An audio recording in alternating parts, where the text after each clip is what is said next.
Todos, sejam bem-vindos a mais um capítulo do curso do CCNA1. Esse é o capítulo número 3, que vai falar sobre protocolos e comunicações de rede. Eu sou o Capitão Matos e vou ministrar esse assunto hoje para vocês.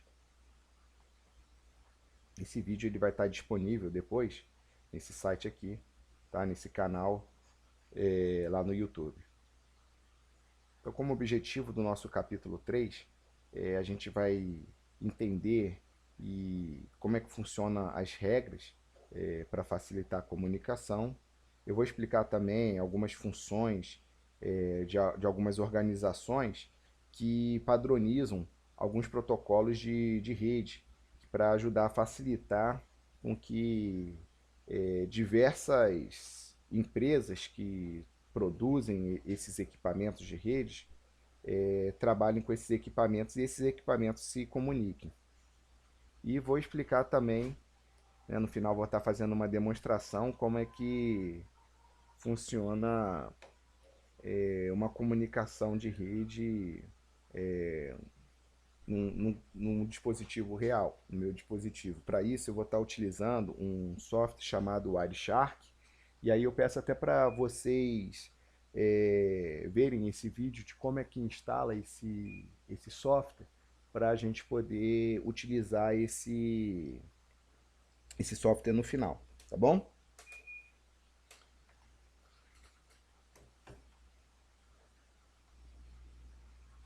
Então a gente começa aqui a falar sobre regras. Então, para a gente fazer qualquer coisa na nossa vida, a gente precisa estabelecer regras, né? Regras para poder definir certas maneiras de você fazer algo, para que tanto a pessoa que está fazendo, a pessoa que está próxima, recebendo, saiba como funciona e o que ela vai estar esperando sobre determinada coisa. Dentro da comunicação, é imprescindível que haja regras. Se não houver alguma padronização, né, alguma forma de regra dentro de comunicação, as pessoas elas não conseguiriam entender o que as pessoas estariam falando. E dentro da comunicação, né, a gente pode definir algumas regras básicas, como um emissor e um receptor identificado. Então, se a pessoa se está havendo uma comunicação, eu tenho que saber quem é que vai estar falando e quem que vai estar escutando. A gente também tem que falar sobre um acordo, como vai ser um método da comunicação. Ela vai ser por telefone, ela vai ser cara a cara, vai ser por carta, vai ser por e-mail. Então, tem que haver um método de comunicação. A língua e a gramática comum é essencial. Se tiver um japonês falando com um brasileiro, não vai conseguir haver uma comunicação 100%. Às vezes você pode até entender alguma coisa, mas tem que ter um acordo também sobre qual língua que você vai estar utilizando. E a velocidade também, a forma que a pessoa está conduzindo essa comunicação, vai fazer também com que a pessoa entenda um pouco ou entenda ou não entenda nada, né? Se a pessoa falar rapidamente, não fizer uma pausa, não respirar e tal, dificilmente você vai conseguir entender tudo. E você também precisa de confirmação da recepção. Então, por exemplo, nesse caso aqui, nós temos uma mulher e um rapaz conversando, nós já temos o emissor e o receptor, nós temos aqui como é que vai funcionar essa comunicação aqui, que ela vai ser cara a cara. Temos também a linguagem, que vai ser comum, né? Vai ser o idioma, vai ser o português, e a velocidade, que ela vai poder fazer ela vai fazer algumas pausas, vai obedecer a nossa gramática. Isso tudo são regras que nós utilizamos no nosso dia a dia, mas às vezes a gente nem para pensar de quantas regras nós obedecemos para fazer uma simples comunicação. E aí, nós temos aqui uma regra, né, que a gente pode colocar também, que existe para os seres humanos e que é idêntico também para as máquinas, que é a codificação da mensagem. Então, o que seria essa codificação? Então, vamos imaginar que essa menina aqui, ela está pensando em alguma coisa, né, para se comunicar com esse rapaz, e aí essa mensagem foi produzida, né, foi originada no cérebro dela, e aí essa mensagem ela vai para as cordas vocais para poder ser originada sons mecânicos, né, para ser produzidas ondas sonoras. E essas ondas sonoras, ela vai ser, essa mensagem ela vai ser codificada através dessas ondas sonoras, tá? Através das cordas vocais. E aí ela vai ser transmitida. Quando ela é transmitida, existe aqui um espaço entre o emissor e o receptor, que a gente chama de canal de transmissão, que é um meio físico, né? Aqui no caso é o ar. E aí vai chegar até o ouvido do receptor, o receptor vai decodificar essa mensagem no seu cérebro, e aí a mensagem vai chegar no seu destino. Então existe essa codificação. Nas máquinas é a mesma coisa. Se um computador está precisando falar, por exemplo, quer acessar uma página web, vou usar bastante esse exemplo aqui, ele vai ser produzido, né, uma origem da mensagem. Vamos supor, o servidor ele quer mostrar essa página web para o usuário, o software, o serviço que ele tá utilizando lá vai produzir uma mensagem que ela vai ter que ser codificada para ser transmitida no canal de transmissão. Qual seria esse canal de transmissão? Pode ser o ar também, pode ser um cabo de cobre, pode ser um cabo de fibra ótica. Então, essa mensagem, dependente de qual canal, né, dependendo de qual canal que vai ser transmitida, ela vai ter que ser codificada de uma forma diferente. Porque a outra parte, ela também ela vai ter que decodificar e ela vai ter que entender. Essa codificação, ela vai fazer o quê? Vai fazer com que essa mensagem ela seja transmitida. Porque ela não pode ser transmitida sem ser codificada. Ela tem que passar por um meio. A próxima regra que a gente poderia citar seria a formatação e o encapsulamento da mensagem. Tá? Então a gente dá um exemplo aqui de uma carta, uma pessoa mandando para outra pessoa. E o que seria essa formatação? Bom, ela na carta você vê que do lado de fora ela tem um identificador de destinatário. Tá aqui, ó. Aqui está o local que vai ser entregue essa carta. Tem também um remetente. Por quê? Se essa carta ela não for entregue ao destinatário, ela precisa retornar ao remetente para dizer, olha, esse destinatário não existe, ó, esse local aqui não está correto.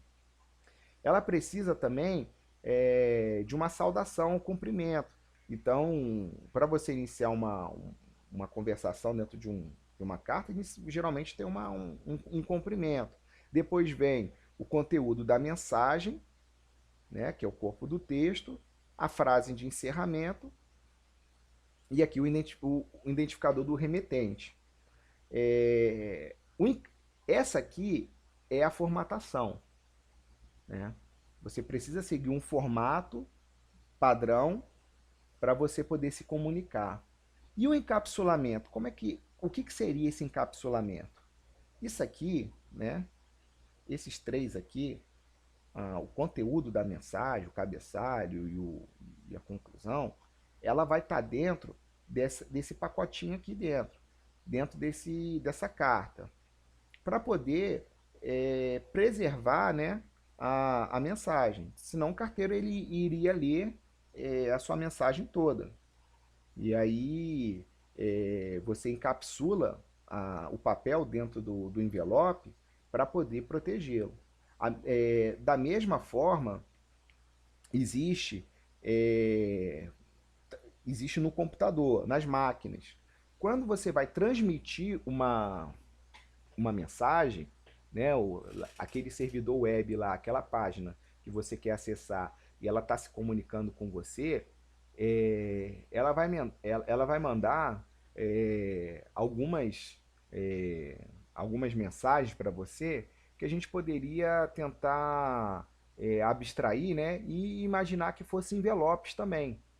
Esses envelopes estariam com um cabeçalho, que estaria lá o destinatário, o remetente e algumas outras informações, né? E dentro desse cabeçalho, né, estaria encapsulado os dados.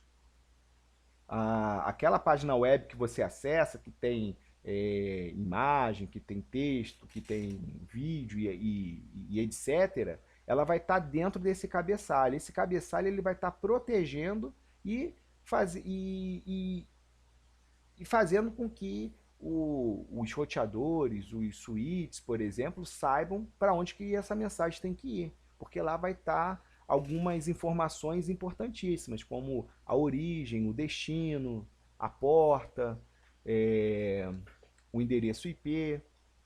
Então é esse paralelo que a gente tem que fazer para entender como é que funciona também essa regra nas máquinas. A próxima regra é o tamanho da mensagem. Então, a gente não pode, né, seres humanos, né, não, a gente não pode falar uma mensagem enorme, né, porque sem pausar, sem utilizar da pontuação, porque a outra pessoa, o receptor, ela não vai entender. Você tem que segmentar essa sua mensagem, né? Você tem que falar, tem que pausar para outra pessoa entender, né?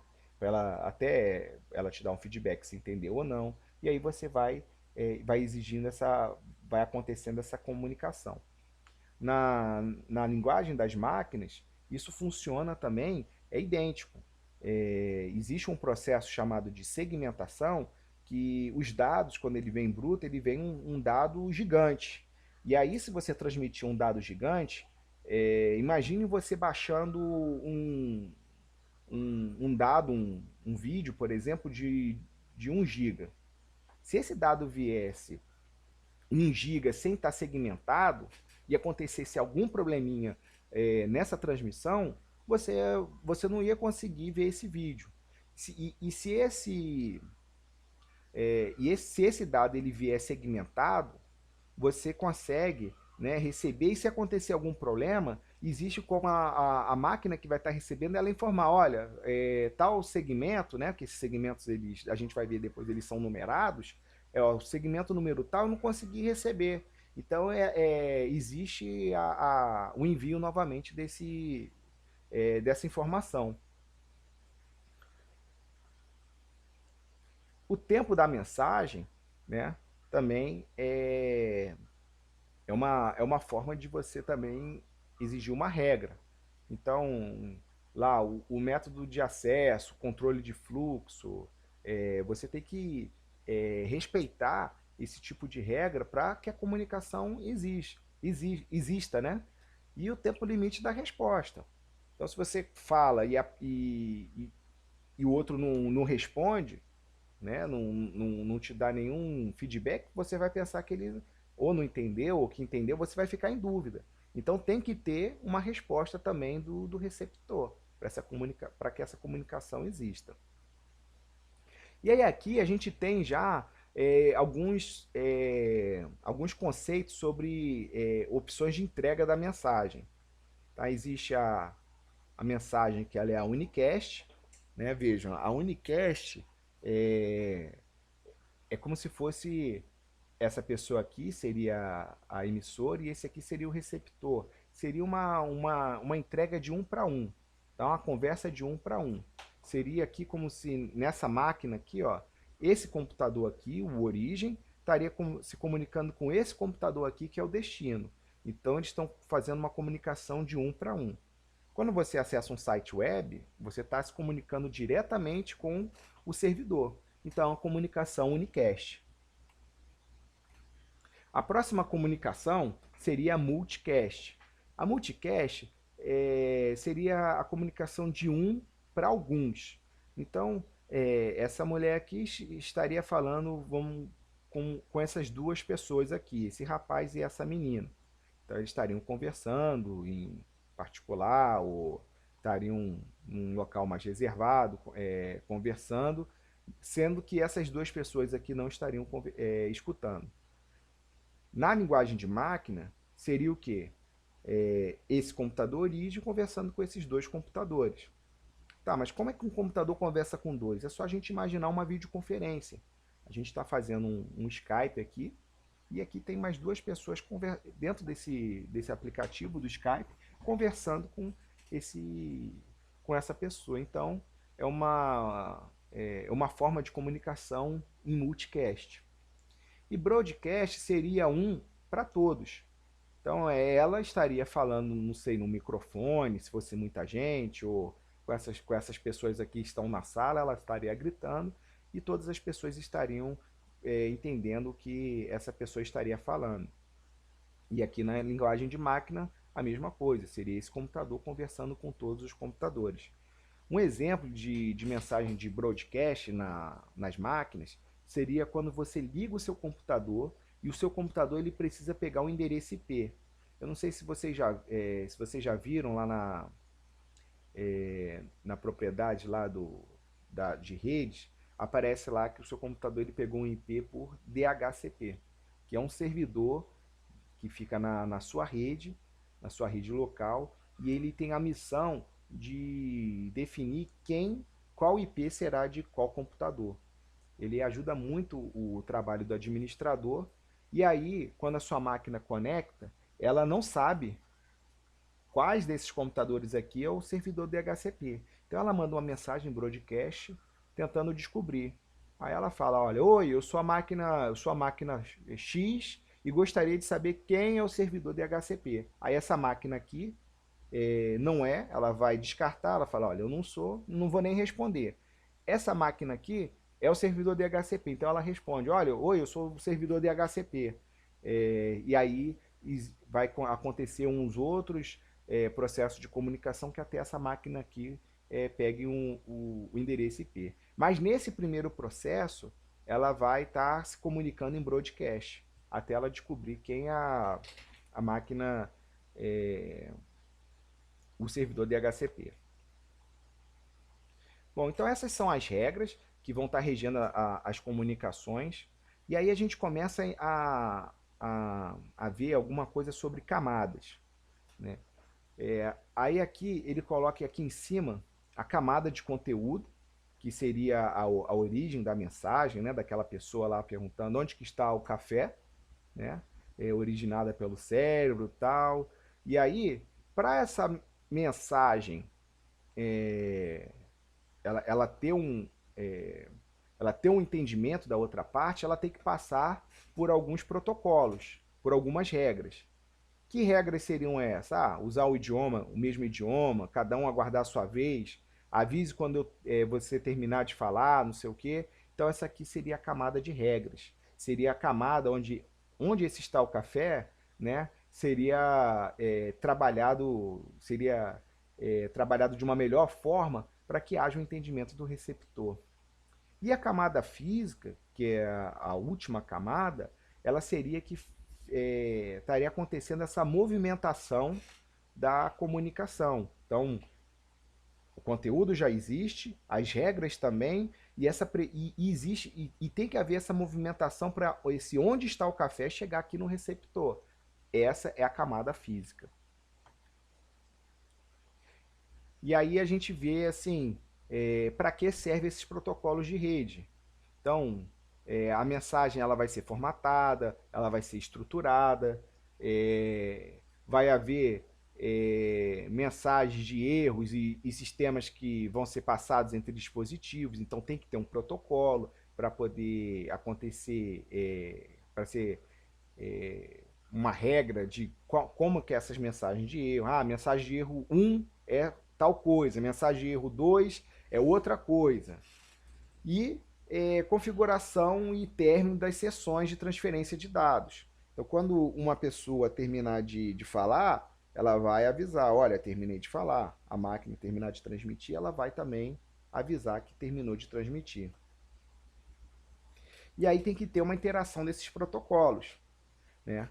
Como a gente falou, existe aquela camada lá de conteúdo, a camada de regras e a camada de movimentação, que seria a camada física. Dentro dessas camadas tem que existir os protocolos, porque em cada camada vai ter uma regra. Então, o protocolo de aplicação, por exemplo, seria um protocolo HTTP, por exemplo, quando você acessa uma página web. Você está na camada superior, que é aquela camada de conteúdo. Na camada de transporte, na camada de internet, por exemplo, você vai estar trabalhando com o protocolo TCP e o protocolo IP, que seriam mais ou menos as regras do jogo, né? As regras das comunicações. E por fim, os protocolos de acesso à rede, ele vai fazer com que exista nessa movimentação da mensagem desde do emissor até o receptor. E aí aqui a gente já pode ver que existe uma divisão clara sobre as camadas dentro dentro de um protocolo chamado TCP/IP, tá? A gente vai ver mais para frente também isso aqui. E aqui a gente tem alguns protocolos, né, que fazem parte. Existe um conjunto de protocolos que fazem parte desses protocolos que eu falei um pouquinho aqui nesse slide atrás. Então, o protocolo TCP/IP, quais são os protocolos que ele trabalha? São esses aqui. O protocolo, né, o conjunto de protocolos que trabalham com o protocolo ISO. Então, AppleTalk, a rede Novell. Então, são redes que têm os seus conjuntos de protocolos. Vejam que, por exemplo, esses protocolos aqui das camadas superiores, dessas redes diferentes aqui, eles são totalmente diferentes, né? Quando a gente chega no protocolo, na camada física, na camada que vai fazer o transporte, a movimentação das mensagens, vejam que todos são iguais. Isso aqui é uma facilidade que você tem de, por exemplo, eu tenho um computador que é da Apple, e ele pode estar trabalhando com esse protocolo aqui, AppleTalk. E se esse computador ele não tivesse protocolos idênticos na camada de movimentação, que é a camada física, você precisaria, por exemplo, de um cabo diferente para poder para só os dispositivos da AppleTalk. E os computadores Windows, por exemplo, que trabalham com o protocolo TCP/IP, teriam que ter um outro cabo diferente. Então, esses dispositivos eles nunca queriam se falar. E a gente sabe que dispositivos Apple e dispositivos Windows e Linux, por exemplo, eles se falam, porque eles trabalham com conjuntos de protocolos na primeira camada, que é a camada de movimentação, a camada física, são idênticos. Então, por isso que existem essas comunicações, essa interação. E aí aqui tem mais alguns conjuntos de protocolos. Então, por exemplo, isso aqui é interessante vocês saberem. Por exemplo, quando eu vou acessar um site através do nome, eu estou usando um protocolo chamado DNS. E qual camada que ele está? Na camada de aplicação. Quando a gente vai configurar o IP, quando liga a máquina e tudo, a gente utiliza o DHCP também, que está na camada de aplicação. Então, nessa camada de aplicação, a gente diz que é a camada superior, é a camada mais alta. Então, os dados eles são gerados na camada de aplicação. Quando você vai mandar um e-mail, por exemplo, existem 3 tipos de protocolos de comunicação para você conversar por e-mail. E aí, o dado ele é inserido dentro desse protocolo da camada de aplicação, que pode ser um SMTP, pode ser um POP, pode ser um IMAP. Na transferência de arquivos, por exemplo, você pode usar um FTP, um TFTP e na web um HTTP. Já na camada de transporte, que é uma camada que ela vai fazer uma camada muito importante, ela vai fazer basicamente ali a segmentação, ela vai, né, vai dividir todo esse dado bruto que tá descendo.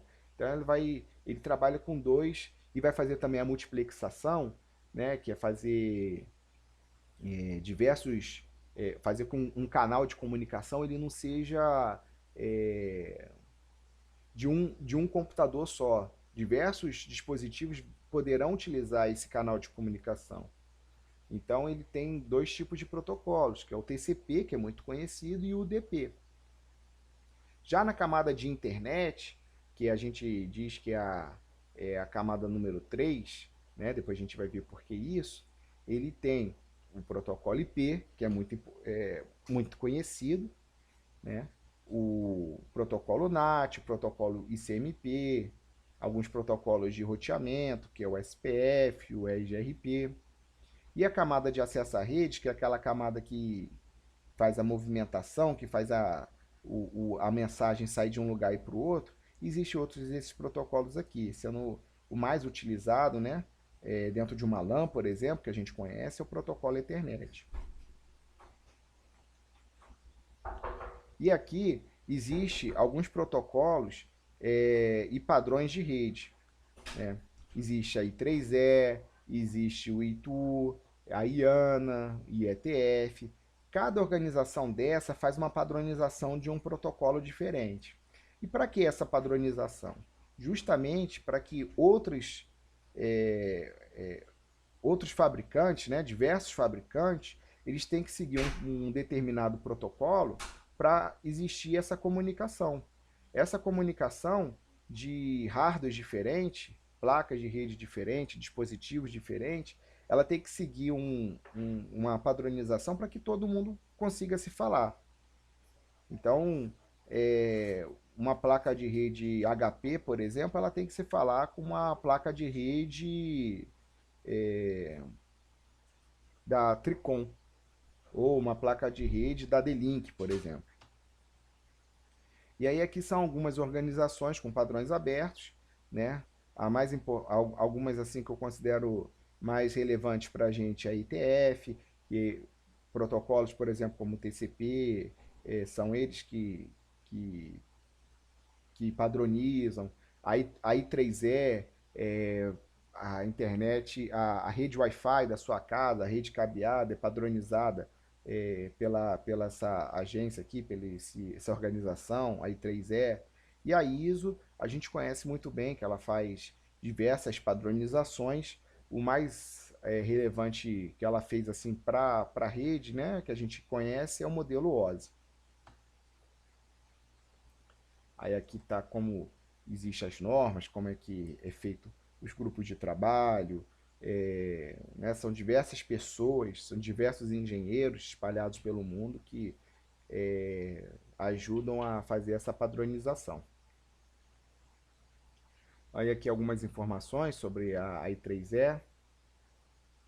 Então, é muito trabalho que eles têm aí para fazer essas padronizações. Aí aqui nós temos a organização ISO, que tem o modelo OSI, né, que é o modelo. A gente falou um pouco do TCP/IP, né, mas a gente não explicou para que serve esse modelo. Então, assim, basicamente, o modelo OSI e o modelo TCP/IP são modelos de camadas para que existe essa troca de mensagem entre o receptor e do emissor e o receptor.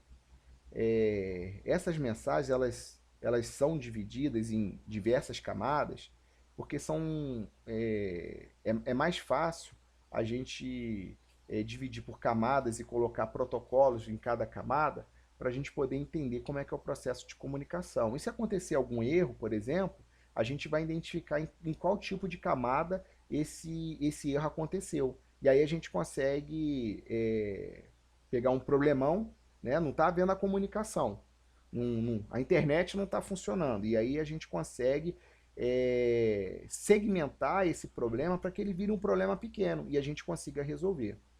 E aí aqui no modelo OSI, ele tem aqui, né, as camadas de host, onde que vai estar trafegando, né, os dados. Aí está a camada de aplicação, a camada de apresentação, a camada de sessão. Depois vem a camada de transporte, a camada de rede, de enlace de dados e física. Então são 7 camadas. São dividir o modelo OSI, ele é um modelo de referência, né, um modelo de estudo. Então, geralmente, quando a gente estuda, a gente estuda esse modelo OSI aí para a gente entender como é que funciona essas diversas camadas e o que cada camada faz. Agora, o modelo prático mesmo, que a gente utiliza no dia a dia, é o modelo TCP/IP, que ele suprime alguma dessas camadas aqui e faz que essa camada seja uma camada só, porque fica mais fácil para a gente poder entender. Aqui outros padrões de indústria. E aí a gente vê aqui qual que é os benefícios de usar um modelo de camadas. Então, a gente volta para aquele slide lá, você vê que a divisão de camadas, ela vai servir para que se você tiver algum problema, você vai conseguir analisar em qual camada esse problema está, e nessa camada ela vai ter alguns tipos de protocolos. E esses protocolos que você vai verificar para resolver. Então está aqui aquele modelo de referência, que é o modelo OSI, a gente viu mais atrás, e aqui o modelo TCP/IP. Então, nesse slide aqui, que eu acho que é o slide mais importante, a gente consegue entender, a gente consegue comparar esses dois modelos. Então veja, vamos começar aqui no modelo OSI. O modelo OSI ele possui 7 camadas. Ele é numerado de 1 a 7 e a camada mais baixa ela pega o número menor. Então, a camada física, né, camada físico, né, ela vai estar na primeira. É a camada que vai estar fazendo aquela movimentação, né, junto com a camada número 2, que é enlace de dados. Só que no modelo OSI, ele divide essa camada aqui, né? Ele divide a camada aqui no modelo TCP/IP, se chama acesso à rede, em duas, porque ele faz uma distinção do que essa camada aqui vai estar fazendo que é diferente dessa, tá? Basicamente, essas duas camadas ela trabalha para movimentar o dado, como eu já falei. Mas essa camada aqui de enlace de dados, ela tem outras coisas que essa aqui não tem. Então, o modelo OSI ele divide melhor essas camadas inferiores. Já o TCP/IP, ele fala que é uma camada só. Tá? E, de certa forma, isso aqui ajuda muita gente aqui a entender, fica mais fácil para a gente porque são menos camadas e é mais prático. Já no modelo OSI, a terceira camada seria a camada de rede.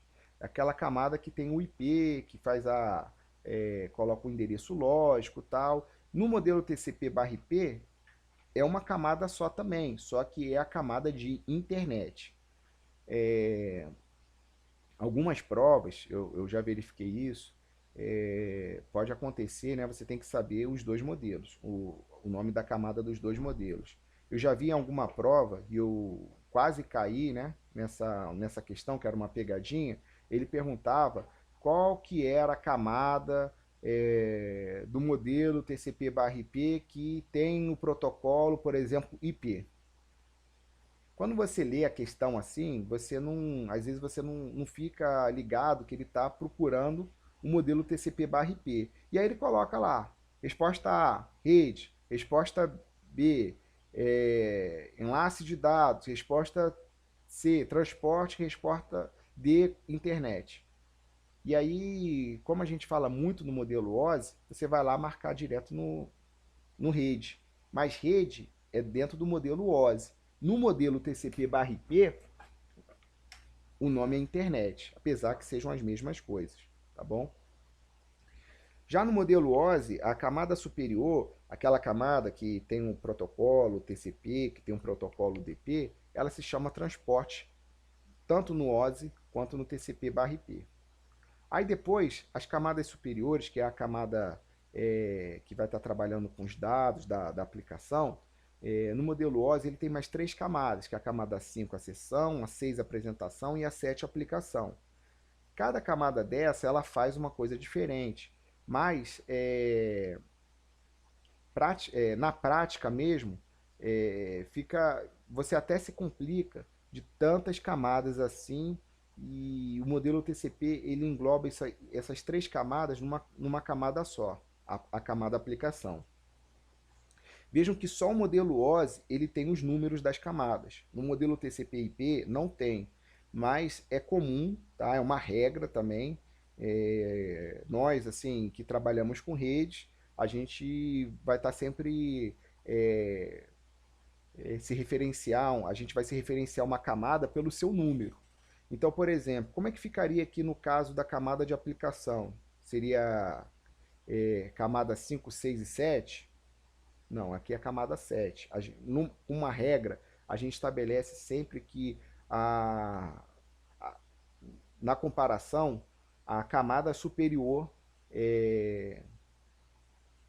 a camada que faz a comparação, que tem um número superior, vai ser a camada do modelo TCP/IP. Então aqui é a camada número 7, que é a aplicação, aqui é a camada 4, aqui é a camada 3 e aqui é a camada 2. Então a gente omite a camada 6, 5 e a camada 1, ok? Na comunicação de mensagens, né, a gente estava falando sobre a camada de transporte, a gente vai haver uma segmentação das mensagens. Então, essa segmentação ela vai possibilitar uma coisa que é muito importante para as redes, que são as conversas diferentes, elas vão poder ser intercaladas. Então a gente vai ter uma outra vantagem que é a multiplexação. Então diversos dispositivos vão poder estar utilizando o mesmo canal de comunicação. Então, por exemplo, se não houvesse essa segmentação, por exemplo, a gente vai baixar um filme de 1 GB, enquanto não terminasse esse filme de 1 GB, ninguém poderia utilizar a rede, porque o canal vai estar comprometido. E como existe essa segmentação, e aí vai possibilitar essa multiplexação, diversos dispositivos vão poder estar utilizando ao mesmo tempo o mesmo canal de comunicação. E aí aqui uma desvantagem, né, que existe um maior nível de complexidade. Porque aí as máquinas vão ter que numerar, vão ter que fazer diversos mecanismos para poder haver essa identificação, e se houver uma perda, por exemplo, ela vai ter que fazer esse reparo. E aí, a gente vai falar agora sobre PDUs. PDUs é a unidade de dados de protocolo, tá? Então, essas unidades de dados, quando ela está passando por determinadas camadas, elas vão receber um nome diferente. E aqui a gente começa também a falar sobre pilha, né? Pilha de protocolos. Por que pilha de protocolos? Imagine uma pilha, quando a gente fala assim, em cima da mesa tem uma pilha de CDs. Vou voltar aqui lá para uma pilha de CDs. Então tem um CD aqui, tem um outro CD aqui, tem um outro CD e um outro CD. Então tem um CD um em cima do outro. Pilha de protocolo é basicamente isso. Aqui tem a camada de aplicação, que está em cima da camada de transporte, que está em cima da camada de internet, que está em cima da camada de acesso à rede. Então, é uma pilha de protocolos. Uma está superior à outra. E elas precisam se comunicar com as de baixo para poder haver o processo de comunicação. Então, quando os dados, por exemplo, eles são gerados pelo usuário, que ele está querendo acessar um e-mail, por exemplo, aqui está a camada de aplicação. Quando os dados eles estiverem na camada de aplicação, né, essa informação estiver na camada de aplicação, ele vai chamar de dados. A gente vai chamar aqui, essa informação, ela vai estar, o nome dela é dados. Quando os dados eles descem para a camada inferior, né, que é a camada de transporte, eles são segmentados. Então, eles são segmentados em diversos dados, dados menores. E aí, eles vão chamar, né, esses dados aqui, agora, eles vão passar a se chamar de segmento. Por quê? Esses dados, quando eles são quebrados, é inserido um cabeçalho de transporte na, na frente desses dados. Então, vamos supor, ele quebrou em três, vai ter três cabeçalhos de transporte.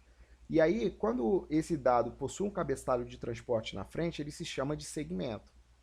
Quando ele desce para a camada mais baixa, que seria a camada de internet, né, dentro do protocolo TCP/IP, ou no modelo TCP/IP, ou no modelo OSI, que seria a camada de rede, ele vai receber, na frente desse cabeçalho de transporte, ele vai receber um outro cabeçalho, que é o cabeçalho de rede. Quando ele desce para a camada física, né, a camada física no modelo OSI, ou a camada de acesso à rede no modelo TCP, ele vai chamar de bit, tá? De quadro.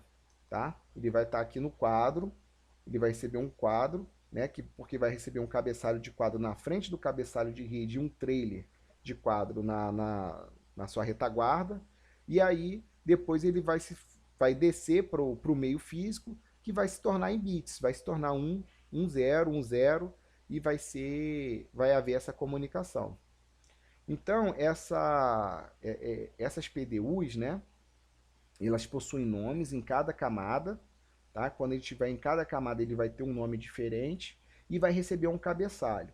Esse cabeçalho, quando a gente estava falando de regras lá, de formatação e tudo, basicamente é isso. Cada cabeçalho ele vai ter um objetivo. Então, a gente vai estudar nos capítulos mais para frente, cada camada de rede, e aí a gente vai verificar que esses cabeçalhos eles têm uma função específica. Tá? Quando a gente, por exemplo, vai acessar um site na internet, a gente vai utilizar, por exemplo, portas. Essas portas são inseridas dentro do cabeçalho de transporte. Aí a gente vai precisar de um IP, por exemplo, para acessar o endereço de cada site, que é inserido dentro do cabeçalho de rede.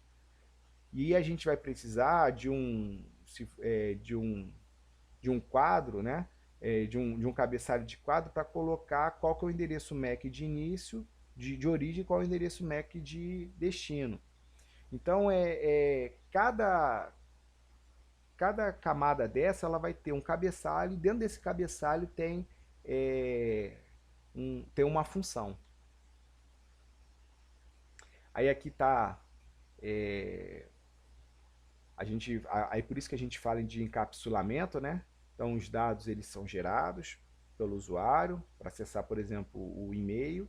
Esses dados eles vão ser encapsulados pela camada de transporte, que que vai ser o protocolo TCP. E aí quando ele recebe o cabeçalho, né, na camada de transporte ele vai chamar de segmento, e como ele está usando o protocolo TCP, vai ser o segmento TCP. Depois ele desce mais a camada, vai para a camada 3, ele vai se chamar pacote, porque ele vai estar utilizando o protocolo IP, então vai ser um pacote IP, e depois ele vai para a camada número 2 e vai receber um quadro Ethernet. E esse quadro ele vai estar esse cabeçalho ele vai estar tanto na frente do cabeçalho IP, e ele vai receber também um trailer, né, uma cauda, para ficar no final dos dados. Então isso aqui ele vai estar sempre sendo encapsulado. É como se os dados, né, os dados originais, quando você escreve um e-mail, ele vai entrar no envelope, depois ele entra num outro envelope, depois ele vai entrar em outro envelope para ser transmitido. E aí cada carteiro ele tem uma função específica. Por exemplo, vamos tentar abstrair aqui um pouco. Quando a gente escreve a mensagem de e-mail, ela vai entrar no envelope, que aqui vai estar dizendo, por exemplo, qual que é o número da casa. Aí depois ele vai entrar num outro envelope para dizer qual que é a cidade, qual que vai ser o, o bairro, qual que vai ser o endereço, né? O endereço dessa casa. E aqui, quando ele entra nesse outro pacotinho aqui, né? Nessa outra carta, aqui vai estar dizendo onde que é o endereço dos correios, por exemplo. Então aqui é, o carteiro ele vai levar até a central dos correios. Na central dos correios vai tirar vai desencapsular, né? Vai tirar esse envelope. Aí ele vai olhar o endereço, é, o bairro, a cidade, a rua dessa pessoa. Então o carteiro vai conseguir chegar lá. Quando ele chegar lá no local, ele vai tirar mais um envelope que aqui vai estar o número da casa. E aí quando chegar no número da casa, ele vai entregar o envelope com os dados. É mais ou menos como funciona esse processo de encapsulamento e desencapsulamento é, num, num, num, é, a gente trazendo assim para o nosso mundo real, né? E aí o desencapsulamento é o que eu falei, ele vai acontecer o contrário, né? Então, quando existe a comunicação, né? A comunicação chegou no servidor, o servidor ele vai ter que desencapsular tudo isso para poder saber, né? O filé mignon que são os dados. Então, ele vai desencapsular o quadro de Ethernet, aí ele vai tirar isso aqui, vai tirar o trailer, aí depois ele vai desencapsular o pacote IP, depois vai desencapsular o segmento TCP, e depois ele vai fazer a leitura dos dados do usuário. Depois ele vai responder realizando um novo encapsulamento.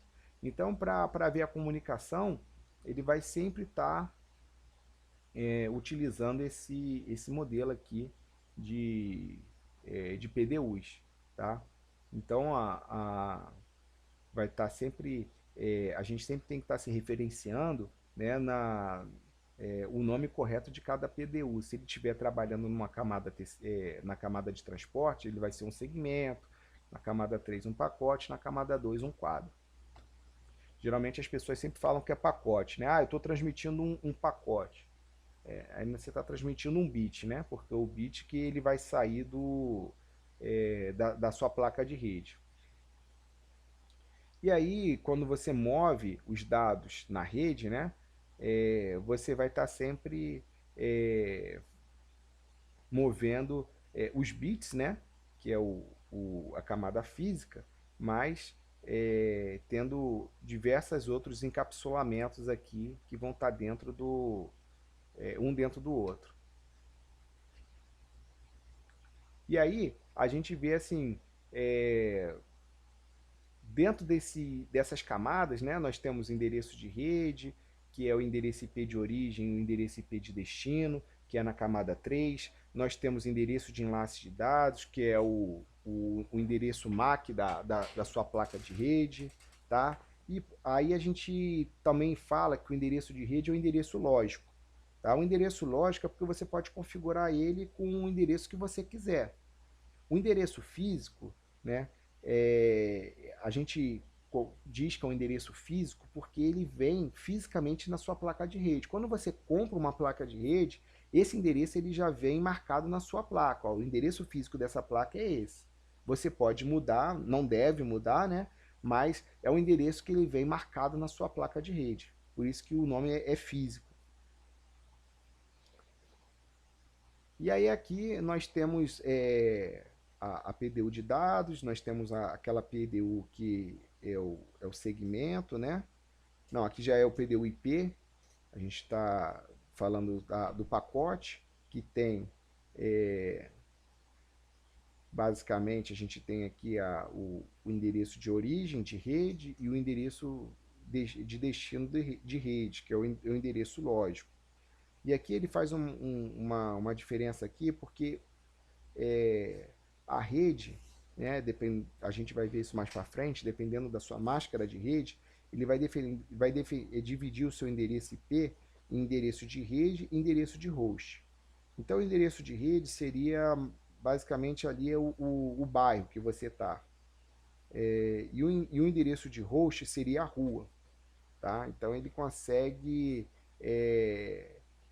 fazer essa distinção. E o endereço de quadro é um número hexadecimal, né? E ele vai estar definindo a origem, o destino, que é a placa de rede, que é a placa de rede de origem e a placa de rede de destino.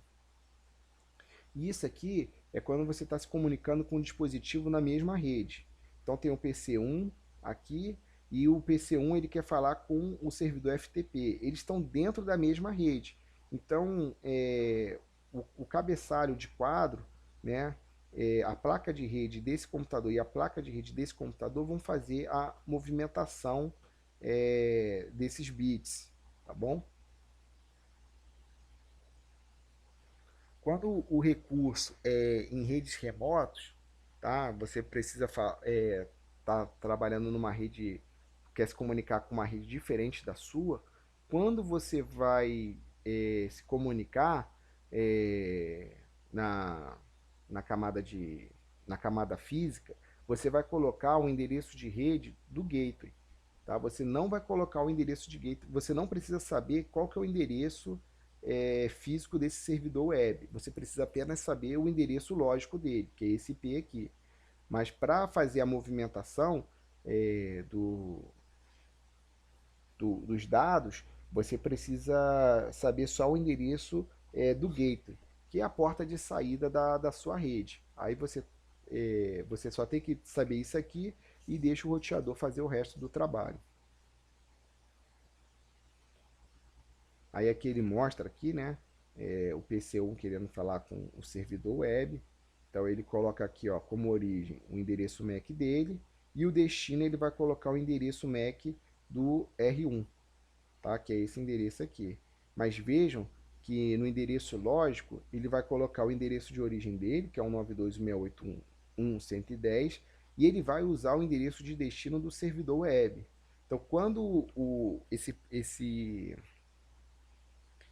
essa mensagem ela chegar aqui no gateway, o, o roteador, como ele é um dispositivo de camada 3, né, camada de rede, ele entende endereço IP, ele vai ler esse cabeçalho aqui, vai ver que o destino é um computador que está em outra rede, e aí e a origem é o computador do PC1, ele vai remontar o quadro Ethernet aqui para poder fazer com que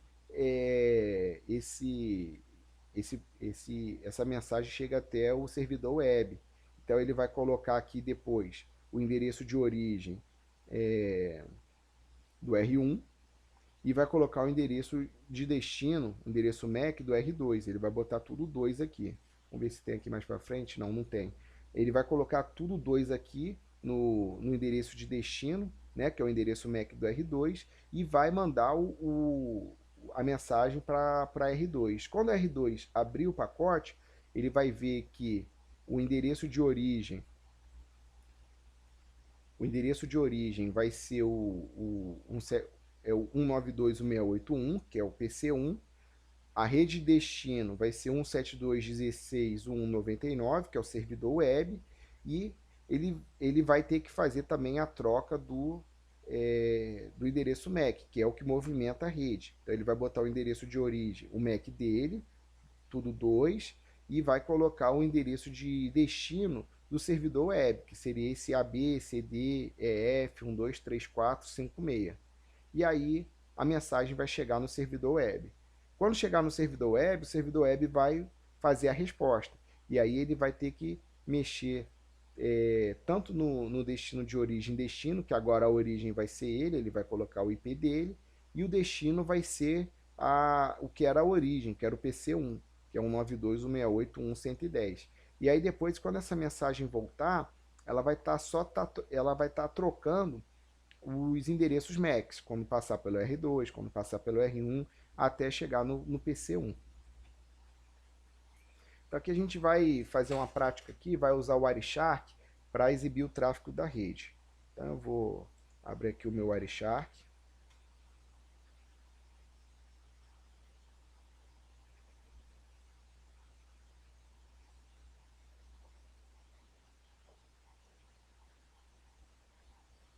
eu vou abrir aqui a minha placa de rede, tá? Que é a minha aqui é a conexão local, aqui a minha rede aqui na minha casa ela é cabeada. Eu vou colocar aqui conexão local.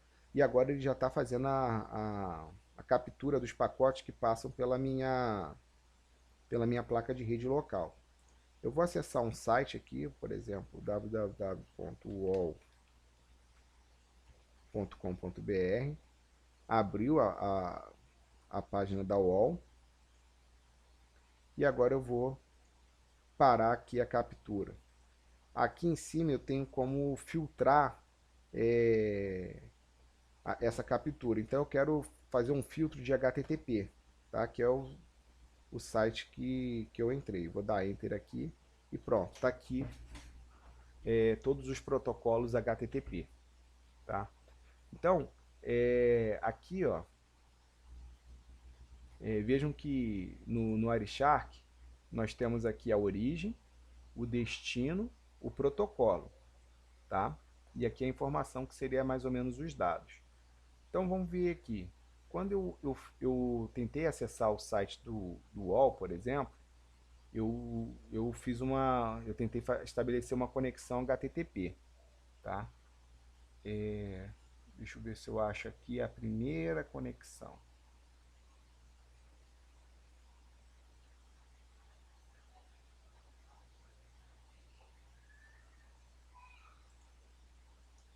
Que como origem foi a minha máquina.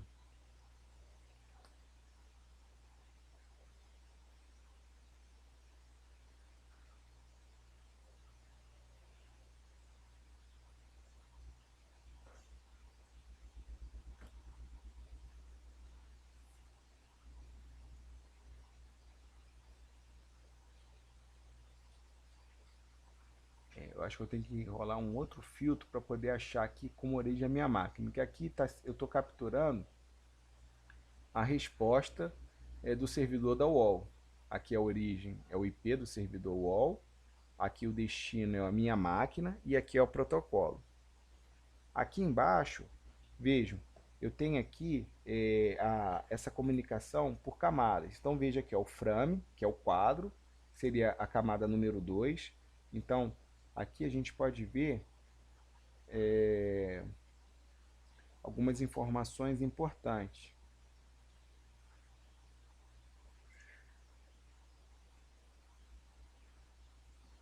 Esse aqui é o frame, esse aqui a camada número 1, são os bits, tá? São os bits enviados. O Ethernet 2 seria aqui a camada número 2, tá?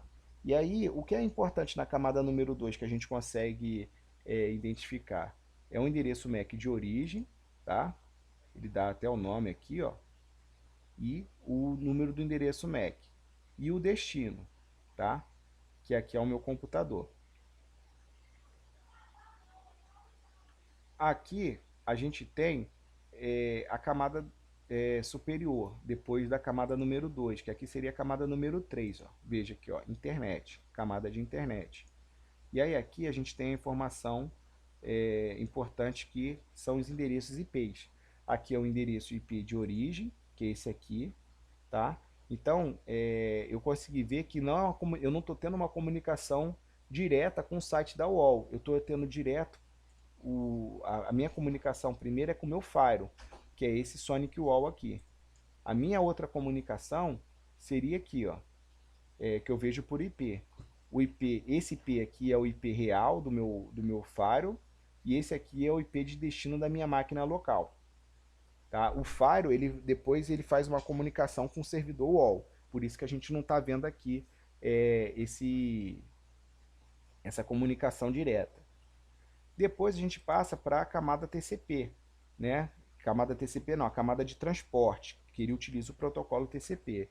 Aí ele coloca que a porta de origem foi a porta 80, a porta de origem é a porta do servidor web, e a porta de destino é essa porta aqui, que é a porta que foi originada no meu computador. Foi uma porta alta, né? 49.181. E aí depois a gente vai para a parte da aplicação. Qual foi o protocolo utilizado na aplicação? Foi o protocolo HTTP. Tá? Então a gente estava acessando uma página web. E qual eram os dados? Tá? Então os dados estão nessa, nessa, nessa camada aqui de dados, tá? Então, o Wireshark, ele faz você fazer essa análise aí de protocolos e de camadas. Ele divide bem isso aqui, fica bem interessante e você consegue fazer é, um rastreamento real que está saindo da sua máquina para a máquina de destino. Então, é uma ferramenta muito interessante para vocês estarem estudando, tá? Então, como resumo aqui, né, a gente viu aqui nessa aula que existem diversos tipos de regras para que haja essa comunicação. Os dispositivos eles têm que obedecer essas regras e protocolos de comunicação, né? O modelo TCP/IP é um exemplo de conjunto de protocolos e que a maioria dos protocolos eles são criados com uma organização de padronização, como o IETF e o I3E. Os modelos de redes mais utilizados hoje são o modelo OSI e o TCP/IP. Os dados eles vão estar sempre passando por uma pilha do modelo OSI, aí eles vão estar sendo segmentados em pedaços, encapsulados com endereços, que aí depois ele vai ser chamado de pacotes e depois ele vai descer para ser chamado de quadro, para depois se tornarem bits para serem transmitidos. E aí tem também o protocolo de internet, né? Ou a camada de rede no modelo OSI, que as unidades de dados de protocolos, elas são chamadas de PDUs e são nomeadas de acordo com os protocolos de cada conjunto. Então tem os dados, segmento, pacote, quadro e bits, e a aplicação de modelos vai permitir que os indivíduos, né, analisem as redes atuais e planejem as redes do futuro. Tá? Eu agradeço a todos aí pela participação, pela presença aí na sala do capítulo número 3 e até o próximo capítulo.